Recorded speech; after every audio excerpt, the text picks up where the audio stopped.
Good morning every students. आप लोगों को न्यूमेरिकल्स ऑफ मोल कंसेप्ट बता रहे थे और एक प्रॉब्लम बताए थे। दूसरा एक प्रॉब्लम आपका होमवर्क था कि इसको आप लोगों को बनाना है। कुछ छात्रों ने मैसेज भी किया, कहीं कहीं पर कुछ छात्रों ने कुछ गलती भी कर दिया है, तो इसको हम फिर से बता दे रहे हैं। जो बना लिए हो उसको एक बार फिर से मिला लो और जिसने जहां पर जो गलती कर दी है उसको सुधार लो। ध्यान दो, क्वेश्चन है 4.4 ग्राम CO2 में ए में निकालना है ग्राम अणुओं की संख्या या मोलों की संख्या। तो पहले तो CO2 एक यौगिक है, इसका अनुभार निकाल लेना चाहिए। और अनुभार यौगिक एक अणु में उपस्थित तत्वों के परमाणु भारों का योगफल होता है। कार्बन का परमाणु भार 12 है और ऑक्सीजन का एक परमाणु का भार 16, दो परमाणु का भार 16 गुना 2 32 और 12 कितना हो जाएगा 44 एटॉमिक मास यूनिट। तो CO2 का ग्राम अणु क्या हो जाएगा? ग्राम अणु की परिभाषा पढ़ चुके हो। ग्राम अणु को ही एक मोल भी कहा जाता है। ग्राम अणु के बारे में जानते हो कि जब यौगिक के अनुभार को जो एक संख्या होती है, इसी संख्या को जब ग्राम इकाई में व्यक्त कर दिया जाता है तो उसे ग्राम अणु या उसी को एक मोल भी कहा जाता है। और इस तरह से देखोगे कि CO2 का अनुभार चूंकि 44 है तो इसके एक मोल का भार 44 ग्राम CO2 हो जाएगा। इसका एक मोल यानी एक ग्राम अणु बराबर 44 ग्राम CO2 होगा। अब यदि इसमें मोलों या ग्राम अणुओं की संख्या निकालनी है तो चूंकि ग्राम अणुओं की संख्या का सूत्र क्या होता है, अगले प्रॉब्लम में भी और थ्योरी में भी पढ़ चुके हैं। ग्राम अणुओं की संख्या बराबर होता है यौगिक या पदार्थ का दिया गया भार। यौगिक का दिया गया भार किसमें? ग्राम इकाई में, ग्राम में बटा यौगिक का ग्राम अणु।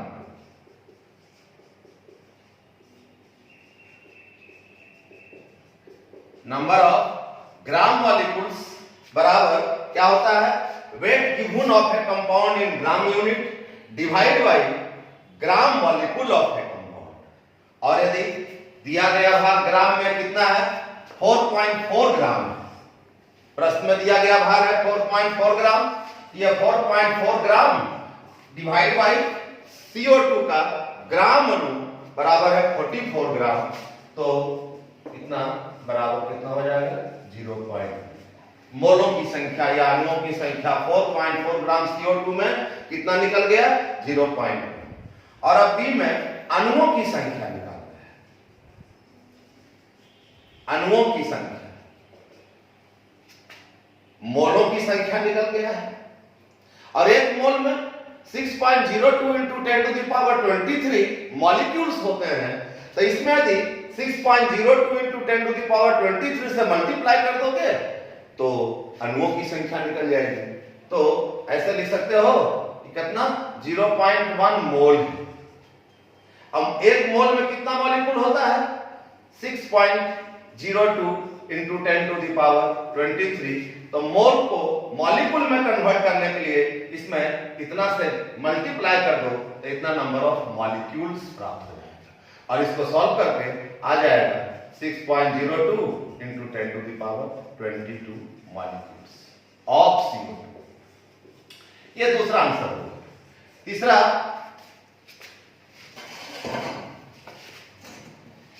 इसमें फिर निकालना है कुल परमाणुओं की संख्या क्या है। तो चूंकि CO2 के एक अणु में कुल परमाणु कितने हैं, CO2 के एक अणु में कुल परमाणुओं की संख्या बराबर, ध्यान देना, CO2 के एक अणु में एक परमाणु कार्बन का है और ऑक्सीजन का 2 परमाणु है। तो कुल परमाणुओं की संख्या हो जाएगा 1 + 2 = 3। इसलिए CO2 के कितना अणु निकला है 6.02 into 10 to the power 22 अणु में कुल परमाणुओं की संख्या बराबर हो जाएगा 3 into 6.02 into 10 to the power 20। और सॉल्व कर लो, कितना आ जाएगा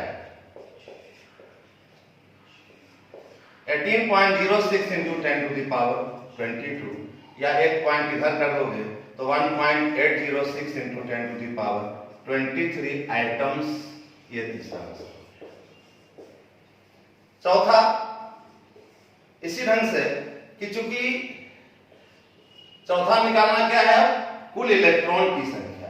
तो चूंकि CO2 के एक अणु में कुल कितने इलेक्ट्रॉन होंगे, CO2 के एक अणु में कुल इलेक्ट्रॉन की संख्या पहले निकालो।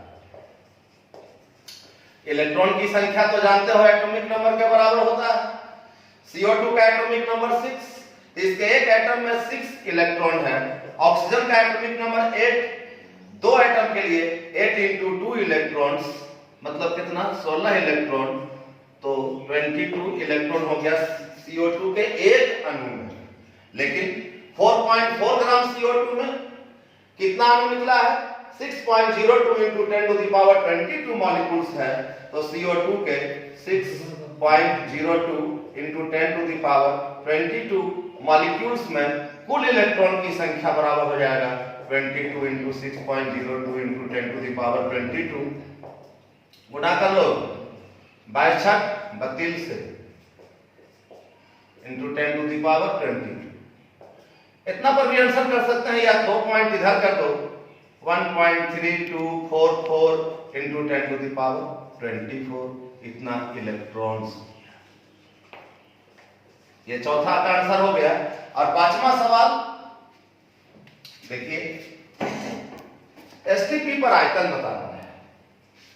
तो हम लोग जानते हैं कि किसी भी पदार्थ के, किसी भी यौगिक के ग्राम अणु का आयतन एसटीपी पर 22.4 लीटर होता है। तो CO2 का ग्राम मॉलिक्यूल्स, ग्राम अणु है 44 ग्राम। तो चूंकि 44 ग्राम CO2 का वॉल्यूम, आयतन बराबर 22.4 लीटर किस पर होगा, एसटीपी पर। ग्राम अणु का आयतन एसटीपी पर 22.4 लीटर होता है। CO2 का ग्राम अणु 44 ग्राम है, यानी 44 ग्राम CO2 का आयतन एसटीपी पर 22.4 लीटर। तो 4.4 ग्राम CO2 का वॉल्यूम हो जाएगा 22.4 बाई 44 इंटू 4.4 बराबर 4.4 है। इतना भाई 10 कर दोगे, पॉइंट हटा दे सकते हो, 4 कट जाएगा इधर। इतना बाई 10 माने 2.24 लीटर एसटीपी। 4.4 ग्राम CO2 का आयतन एसटीपी पर हो गया 2.24 लीटर एट एसटीपी। और इस प्रकार से इस क्वेश्चन का पांचों क्वेश्चन का सॉल्यूशन हो गया है। आप इसको ठीक से क्लिक करें और इसको अपना कॉपी पर प्रिंट करें, इसको सॉल्व कर सकते हैं। कभी कभी अब कुछ छात्र तुम लोग कह रहे हो कि सर इस आपका नोट्स दीजिएगा क्या? अब भाई हम हमेशा तुम्हारे सामने YouTube पर हैं, तुम किसी भी लेक्चर को बार बार देख सकते हो और उससे तुम अपना नोट्स बना सकते हो। एक एक बात जो मैं बता रहा हूं वही टोटल नोट्स है। उसको आप चाहें तो क्लिक कर करके और पूरा का पूरा फेयर कॉपी भी उससे कर सकते हैं। आप अपना नोट्स बना सकते हैं। आपके पास यह YouTube चैनल हमेशा के लिए सुरक्षित। और भी एक सवाल, बहुत सारा सवाल है मोल कंसेप्ट के अंदर और सभी तरह के सवाल को टैकल करना चाहिए। एक सवाल, यह है क्वेश्चन IIT एग्जाम में एक बार पूछा भी गया है और इंटरमीडिएट चाहे CBSE बोर्ड हो या आप लोगों का अपना स्टेट बोर्ड का एग्जाम में ऐसा सवाल देखोगे। CBSE बोर्ड की किताब में भी है, NCERT प्रॉब्लम में भी शामिल है। एक सवाल है कि जैसे 200 मिलीग्राम CO2 में से 10 टू द पावर 21 अणु निकाल लिए गए या निकाल लिए जाएं तो बचे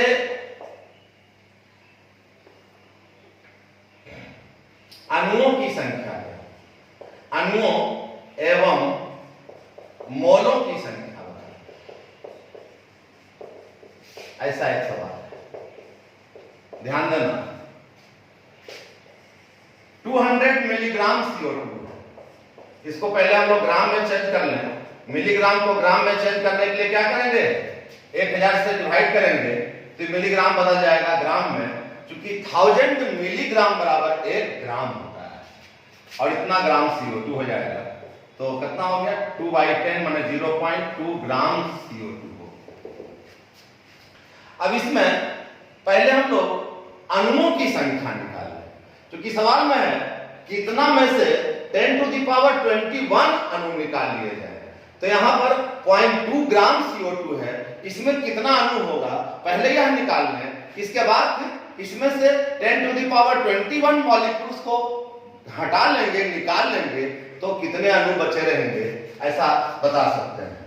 अब चूंकि अणुओं की संख्या निकालना है, किसमें 0.2 ग्राम CO2 में अणुओं की संख्या, और अणुओं की संख्या नंबर ऑफ मॉलिक्यूल्स निकालने के लिए अभी भी पढ़े हो, होता है क्या फॉर्मूला, यौगिक का दिया गया भार किसमें, ग्राम में,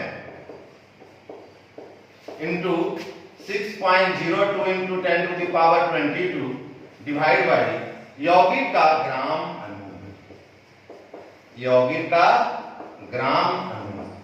अब यौगिक कौन है, CO2 है। तो CO2 का ग्राम अणु हम लोग निकाल सकते थे अनुभार ग्राम में। तो CO2 का अनुभार कितना हो जाएगा, 12 प्लस 16 दूना 32, 32 12 44। तो CO2 का ग्राम अणु कितना हो जाएगा, 44 ग्राम हो जाएगा। इसलिए 0.2 ग्राम CO2 में अणुओं की संख्या बराबर हो जाएगा, यौगिक का दिया गया भार ग्राम में कितना ग्राम है, 0.2 ग्राम है। 200 मिलीग्राम को पहले ग्राम में चेंज कर लिए, यौगिक का दिया गया भार ग्राम में 0.2 ग्राम है, इंटू 6.02 इंटू 10⁻23 डिवाइड बाई यौगिक का ग्राम अणु, CO2 का ग्राम अणु कितना होगा, CO2 का ग्राम अणु का मतलब यौगिक का अनुभार ग्राम में, अनुभार परमाणु भारों का योगफल 12 प्लस 32 44 ग्राम में, इसको चेक लिख दो तो CO2 का ग्राम अणु बराबर हो गया 44 ग्राम CO2। तो यौगिक का ग्राम अणु 44। अब इसको सोल्व कर लेना होगा, तो 6.02 ऐसे कर सकते हो, इसको 1 10 से इसमें गुना कर दो तो क्या हो जाएगा, 2 इंटू 6.02 इंटू 10⁻22 रह गया, डिवाइड बाई 44 कट गया। और अब इसमें और थोड़ा सॉल्व कर लो, 1 10 से और गुना कर दो, ये हो जाएगा 60.2 इंटू 10⁻21 डिवाइड बाई 11। 60.2 में डिवाइड करना है 11 से, कितना हो जाएगा, 11 × 5 = 55, 11 × 6 = 66।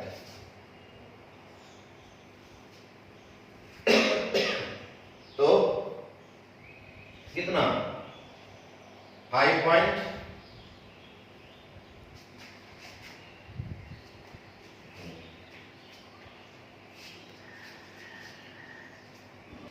तो अब इसको सॉल्व कर सकते हो, तो ये आ जाएगा 5.47 इंटू 10⁻21।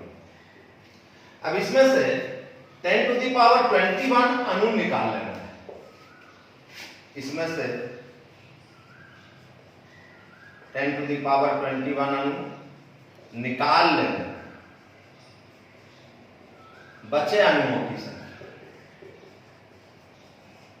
बचे अणुओं की संख्या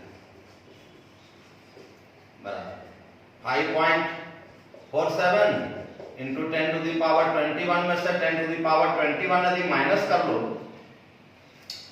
तो कितना आ जाएगा,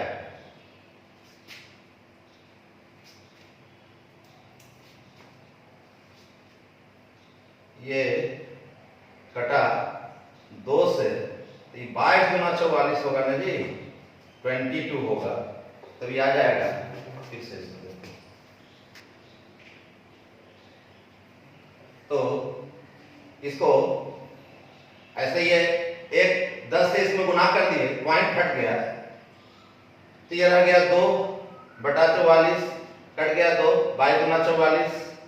इसके एक पॉइंट को और 10 से गुना करके एक पॉइंट इधर कर दिए हैं, 60.2 बटा 22 बराबर 0.273 इंटू 10⁻21। अब इसमें से 10⁻21 अणु निकाल लेने पर बचे अणुओं की संख्या कितना हो जाएगा?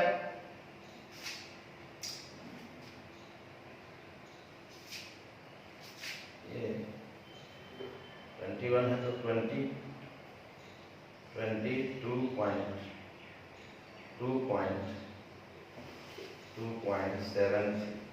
ऐसा होगा। अब इसमें से 2.73 इंटू 10⁻21 में से 10⁻21 माइनस करेंगे तो क्या होगा? 10⁻21 तो दोनों में कॉमन है, ये हो जाएगा 2.73 माइनस 1 इंटू 10⁻21 हो जाएगा 1.73 इंटू 10⁻21। इतना अणु बचा हुआ है। अब इसी को मोलों की संख्या इसमें क्या होगी? मोलों की संख्या निकालना है तो इसमें 6.02 इंटू 10⁻23 से डिवाइड कर दो तो मोलों की संख्या प्राप्त हो जाएगी, क्योंकि 6.02 अब सिंस 6.02 इंटू 10⁻21 23 अणु बराबर होता है 1 मोल। सो 1.73 इंटू 10⁻21 अणु बराबर कितना मोल हो जाएगा? 1/6.02 इंटू 10⁻23 इंटू 1.73 इंटू 10⁻20। 10⁻21 कट जाएगा 10⁻23 से, तो नीचे रह जाएगा 10⁻22, लेकिन डिवाइड कर दो 1.73, कैलकुलेट कर लो 1.73 divide by 6.02 equal to 0.287 into 10⁻21 कटेगा, यहाँ 10⁻2 बचेगा, ऊपर जाकर हो जाएगा 10⁻−2। एक पॉइंट इधर कर दो तो ऐसे भी लिख सकते हो 2.87 इंटू 10⁻−3 मोल। ये इसका आंसर है। अणुओं की संख्या भी निकल गया और मोलों की संख्या भी निकल गया है। और इसी ढंग का एक सवाल आप लोगों को दे देते हैं, आप लोग उसको घर पर बनाओ।